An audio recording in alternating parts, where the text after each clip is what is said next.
Sir, ஆளுநர் வந்து சட்டசபையிலிருந்து வெளியே போனது முதலமைச்சர்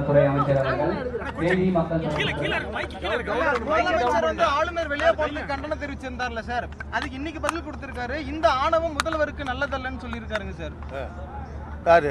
ஆளுநர் வந்து முதல்வருக்கு இருக்கிற ஆணவம் சரியில்லை, சட்டசபையில் வந்து இருக்கிற மரபை தான் நான் பாட சொன்னேன், ஆனா அதை தாண்டி அவங்க எதிர்ப்பு தெரிவிக்கிறாங்க, பாரத தாயின் குழந்தைகளா இதை பண்பெற்றணும்னு சொல்லியிருக்காரு.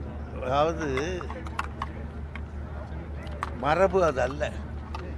இத்தனை ஆண்டு காலமாக முதலிலே தமிழ் தாய் வாழ்த்தும் இறுதியிலே தேசிய கீதம் பாடுபட்டு வந்திருக்கிறோம். அந்த மரபை மாற்ற சொன்னது அவர்தான். ஆகியனாலே தவறு இழுத்தவர் அவர்தான். அவர் பார்த்து முதலமைச்சரை ஆணவம் என்கிறார். ஆனால் அவருக்கு கவர்னர் என்கிற திமிர் இருக்கிறது சார். அதே போல மீனவர் சமுதாயத்தில் நடந்த ஒரு நிகழ்ச்சியில முதல்ல தேசிய கீதம் பாடி இருக்கிறாங்க, அதுக்கப்புறமா தான் தமிழ் தாய் வாழ்த்து பாடி இருக்கிறாங்க சார். தெரியல எனக்கு அது.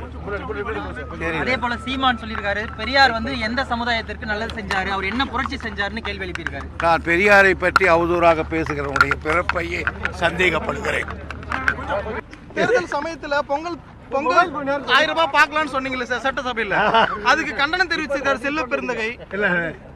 தேர்தல் சமயத்துல பாத்துக்கலாம்னு சொல்றது எப்படி சரியா இருக்கும்னு கண்டனம் தெரிவிக்கிறார்.